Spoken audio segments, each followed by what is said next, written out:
Assalamualaikum warahmatullahi wabarakatuh. Alhamdulillah badil hadi ila bayani mahyi rasyad. Amad arbabanuha warasama samsal bayani fi suduril ulama. Muhammadin khatamin rasulin rabbihi wa ali wasmin badihi amma ba'du. Para peserta didik yang saya hormati, mudah-mudahan Allah muliakan. Pada kesempatan ini Bapak akan menjelaskan sesuatu tingkah yang Allah benci. Maka oleh karena itu kita selaku hambanya harus bisa menjauhi, selaku hamba yang beriman harus menjauhi apa-apa yang dibenci oleh Allah Subhanahu wa ta'ala. Apa saja itu yang dibenci oleh Allah? Sesuai dalam Al-Quran surat Al-Hujurat ayat 12 yang berbunyi, A'udzubillahi minasyaitonirrajim, Bismillahirrahmanirrahim. Ya ayyuhalladzina amanu jatanibu katsiran minadh-dhon inna ba'dadh-dhonni ismun wala tajassasu wala yaghtab ba'dukum ba'd ayuhibbu ahadukum ayyakula lahma akhihi maitan fakarihtumu wattaqullah innallaha tawwabur rahim.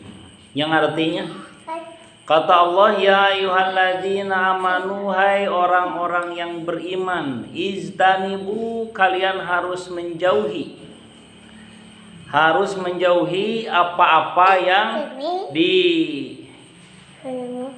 dibendu oleh Allah Subhanahu wa ta'ala, ya, diantaranya yaitu istanibu katsiran minadh-dhon, yaitu jangan memperbanyak purbasangka. Garis alias apa purbasangka itu? Suudzon. Jadi kita selaku orang yang beriman tidak boleh mempunyai sifat suudzon. Karena apa? Inna ba'dadh-dhonni ismun, karena sifat suudzon itu adalah perbuatan dosa yang akan merugikan diri kita sendiri. Yang kedua, wala tajassasu. Kata Allah, kita tidak boleh tajassus. Apa itu tajassus? Yaitu mencari-cari keburukan orang lain. Tidak boleh. Yang lebih bagus itu kita harus mencari keburukan kita sendiri. Apabila sudah diketahui maka harus diperbaiki. Yang tidak boleh itu mencari-cari keburukan orang lain lalu dibicarakan kepada orang lain. Itu tidak boleh, termasuk perbuatan maksiat atau perbuatan dosa yang dibenci oleh Allah Subhanahu wa ta'ala. Itu poin yang kedua. Selanjutnya poin yang ketiga, wala yaghtab ba'dukum ba'd. Kita selaku orang yang beriman tidak boleh ada menyimpang dalam hati kita rasa benci kepada saudara kita. Tidak boleh, ya. Karena rasa benci tersebut akan membuahkan dosa. Nah, itu ya. Terus yang terakhirnya, ayuhibu ayyakulalah ma'akhih maitan fakarihtumu. Itu penjelasannya yang simpulnya itu apa? Ghibah.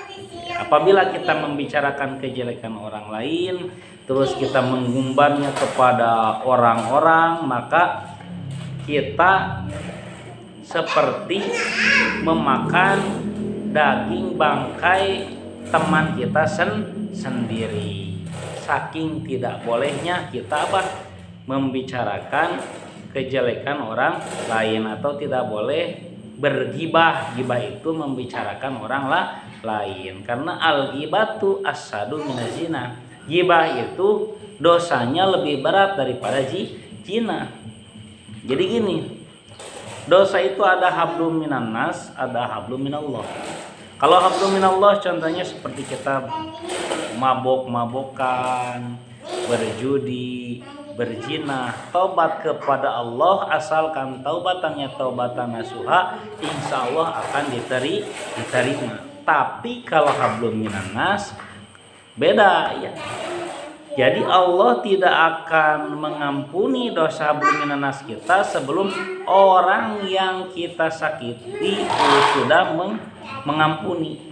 Jadi gini, Allah tidak akan mengampuni dosa hablum minanas kita selagi orang yang kita sakiti belum memaafkan kita. Nah, itu berat kan. Nah, itu bedanya dosa hablum minallah dan hablum minanas. Nah, ghibah ini termasuk kepada dosa hablum minanas.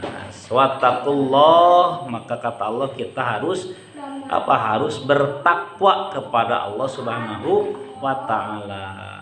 Itu apa artinya takwa? Menjalankan perintahnya, menjauhi larangannya. Apabila kita ingin disebutkan orang yang bertakwa, berarti kita harus menjauhi 3 atau 4 perkara yang sudah tadi disebutkan. Yang pertama, tidak boleh buruk sangka. Yang kedua, tidak boleh mencari-cari kesalahan orang lain atau keburukan orang lain. Yang ketiga, tidak boleh menyimpan rasa benci. Yang keempatnya, tidak boleh bergibah atau membicarakan orang lain, terutama pada bulan Ramadan tidak boleh. Apabila kita pada bulan Ramadan ini membicarakan kejelekan orang lain atau membicarakan orang lain, maka pahala kita tidak ada. Puasanya tidak batal, yang batal itu pahalanya. Innallaha tawwabur rahim. Allah itu dat maha menerima taubat. Mudah-mudahan kita semua bisa dijauhkan dari 4 perkara yang tadi disebutkan, dan mudah-mudahan taubat kita diterima oleh Allah Subhanahu wa taala. Amin ya Allah ya rabbal alamin. Sekian dari Bapak. Wallahul muwaffiqu ila aqwamit thoriq. Wassalamualaikum warahmatullahi wabarakatuh.